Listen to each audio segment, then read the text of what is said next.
Hey, what's going on, family? I want to welcome you one more time to the third week of this concept of lazy-ology. One of the things that we've been dealing with for the past 3 weeks now is this concept of realizing that being lazy does not just affect you, but it actually affects your purpose.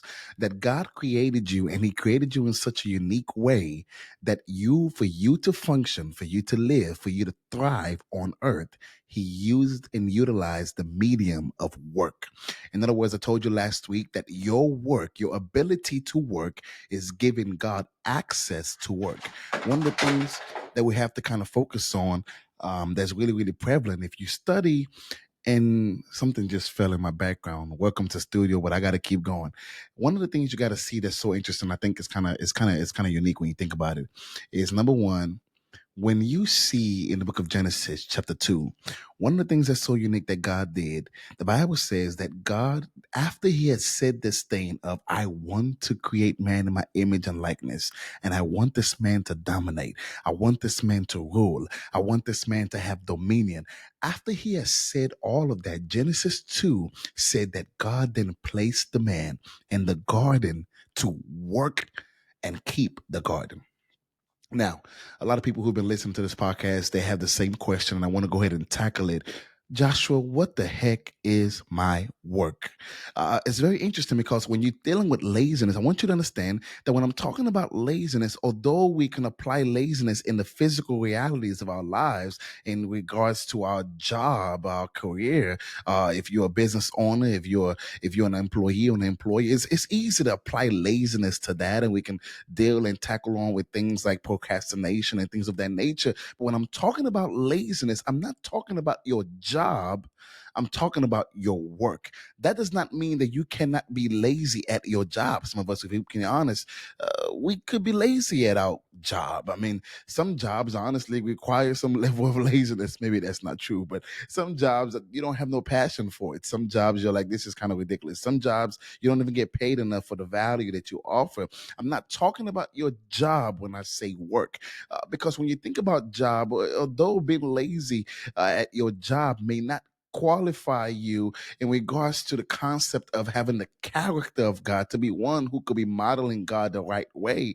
Because yes, it's still, the Bible did tell us in Colossians that whatever we do, we should do it as unto God and not unto men. And so, yes, if you are lazy at your job, that still is not right in God's eyes. But I just want to preface by saying I am not talking about a job when I'm talking about laziness. When I say that laziness is rebellion against God, I'm not dealing with a job. Many of us have had different jobs that we go to and jobs that we don't like. And we have jobs that we're currently in right now that in reality sometimes may take you away from God. And so I'm pushing on this point that I'm not talking about job, I'm talking about work. Which begs the question, what is the difference between your work and your job? I want to give you a few differences, and we're going to kind of go a little bit deeper with that. I just want to send a little difference. Number one, your job and your work, your job, you are employed to do your job. That word there, employed, actually means to give work. It means to get someone, to give work to someone or somebody, and to pay them for it, to pay them for the work. That's what that means. Your job, in your job, you are employed. If you are working right now a job, then 99.999%, you were employed to do that job. And I pray to God that you are actually getting paid for your job. And so when you're dealing with a job, there's employment involved. You may go through training and whatever the case may be, but you actually are employed. You are given work for pay. Your time is taken away from you in exchange for some resources that's given to you, whether temporary or permanent, when you're dealing with benefits and all those different kind of things. The point is you are employed. But when you're dealing with your work, in your work, you are not employed, you are deployed. Now, deployed actually means to place. To deploy an individual or a person or personality is a strategy for a solution. And so when I'm talking about you are deployed, I want you to think about a soldier. Whenever you deploy a soldier, that soldier goes to that place, that environment, that country, that city, that town, that region, and that soldier goes there on an assignment. The soldier does not go there and create his or her own will or his or her own assignment. That soldier goes there with the mindset, with the motive, with the intention of whatever I've been deployed to do is my main focus. In other words, I'm here for work, and that work means I have been deployed here to fulfill a task, and this is a life or death situation. When you're dealing with your work, I want you to realize that your work is a life or death situation. In your job, you are employed. In your work, you are deployed. Deployed. Another thing, in your job, you are paid to do that. Hopefully, again, like I said, I hope you are being paid. In your job, you are being paid to do. You are paid to do that. You are paid to go there. You are paid to perform. But in your work, you are born to do that. You are born for that. You see, when God created Adam and Eve, He created them in such a way that He says, I want to create you and put in you all of the substance, all the elements, all of the intricacies about me. I want to create you in my image and my likeness. I want to create you in such a way that you literally resembled me. I created you so you can function, so you can dominate the earth. When you are dealing with your purpose and you're dealing with your work, you were born for that kind of thing. Yes, you can be talented for it. Yes, you can be gifted for it, but it's something that no one can take away from you. It's almost like a seed on the inside of an apple. That seed was designed, it was designed by the creator to function in such a way that if you planted it and put water in it, an apple has to come out eventually in time. And so when you are dealing with your work, it's something like a seed on the inside of you that you cannot help but do it. You can be in the bathroom and you can't help and get it out. You can be in a toilet, you can't help but get it out. You can be in a school, you can't help but get it out. You can be in a job and you can't help but get it out because you were born for this. Somebody can shout to themselves, I was born for this. I was born for this. I was born for this. You can pay me for it. You may not pay me for it, but I was born for this. You can give me money or you may not give me money, but I was born for this. You can tell me I'm unqualified, but I was born for this. I'm talking about the difference between your job and your work.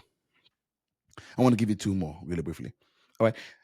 In your job has skills. You see, your jobs have skills. You have skills you're trained to do. Many of us, we can have certificates, that we can utilize, that we enhance our pay in a workforce. In your job, you have skills that you are trained to have, and it's good to have skills. I'm a firm believer in training and development, especially personal development. It is very critical to have skills. That's good. Anybody can learn skills. Anybody in the right placement, in the right time, in the right environment has the potential to adapt and enhance any skill that they choose to so desire. We see that with basketball players. We see that with football players. We see that with people who are now proficient in Excel or Microsoft Word. Anyone in any environment, the right time, the right structure with the right teacher and the right mindset can learn any skill. That's good. That's important when you're talking about a job. But when I'm talking about a work, the difference between a job and a job, you have skills for it,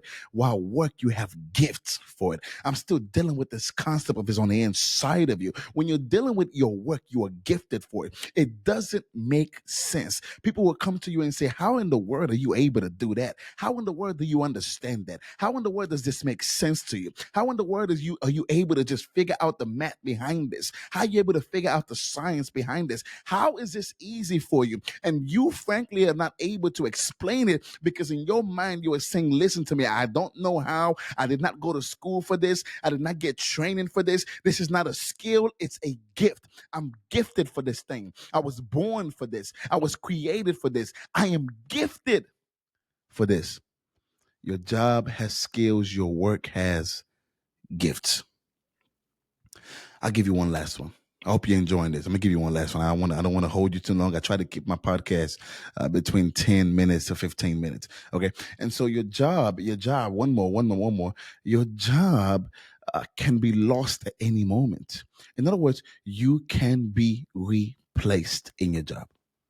Unfortunately, for many of us who may have experienced the pandemic, you and I both know somebody. If you don't know, you probably are that somebody, or maybe you haven't watched the TV or the news. There were many people, even now to this very day, who are being kicked out of their jobs. Jobs in many companies are letting go of people because, again, it's a job. Your employer has the right, they reserve the right to fire you at any point, whatever, for whatsoever reason, however they wish, because it is a job. But when you're dealing with a work, the work, your in your work, your residency, should I say, at your work is determined by you. In other words, as long as Adam and Eve had kept doing what God has called them to do, they had no reason to be kicked out of the garden. But what kicked them out of the garden was the unwillingness to follow, to obey God. In other words, the way that you stay employed or deployed is actually by your obedience. I'm talking to somebody here today that the way you actually retain your work is through obedience. In other words, as long as you have a yes, you will always have somewhere to be deployed to. As long as you have a yes, there will always be a place where you can be deployed to. Many of us, we have a yes for our job and your boss still fired you. You had a yes for your career and you still were let go of. But when you have a yes for your purpose, there will always be a region, a place where you can be deployed to. In other words, there will always be a place where your service is needed, because in your work, it cannot be lost at any moment. It is determined by you. Which leads me to my last point. Now, this is my last one for real, okay? I'm done after this. In your job, the value is determined by the person that employed you. If you are not familiar with your employer, or you're not one who they like or they value, unfortunately, you may not get paid the valuable money that you should get paid. I'm just being transparent. Some of us, we're not getting paid the money that we need. And there's some of us who are getting paid way more than we actually need, because work in your job, should I say, that value, that worth is determined by the person that employed you. They determine your wages. They determine what you are worth. But when you are dealing with your work, you actually determine your own value. You see, in your work, you are not waiting on somebody to tell you what you are worth. In your work, you determine your worth. Now, why is all of these things important? Let me close. Why is this important? This is important because many of us, we're in a place in our lives where we're in the subway, where it's almost like you're in the subway and you're like, Lord, when is this going to come? When, choo choo. When is this train going to get to the destination that I can finally find peace? I can finally find where I want to go. I don't know what I'm going to do. I don't know how I'm going to navigate. And you may be at a job that you don't like, or you may be at a career that you don't like, or you may be dealing with a boss that you don't like, or you may have a business that you don't like. And you're wondering, Lord, how is this man calling me lazy? How in the world could I be considered lazy when I'm in a place where I feel like I don't have time for you? I may feel like I don't have this or that or X or Y. And how in the world am I supposed to fulfill my purpose in life? I came here to tell you that when I'm talking about laziness, I am dealing with your work. And my hope and my prayer is by the time you are done listening to this, you are able to differentiate between your work and your job. And I want to say this, your work and your job can be the same thing. There are some instances where you can literally be working and still be getting paid for it because you found a way to co-align your work and job. There are some jobs that fit perfectly into your purpose.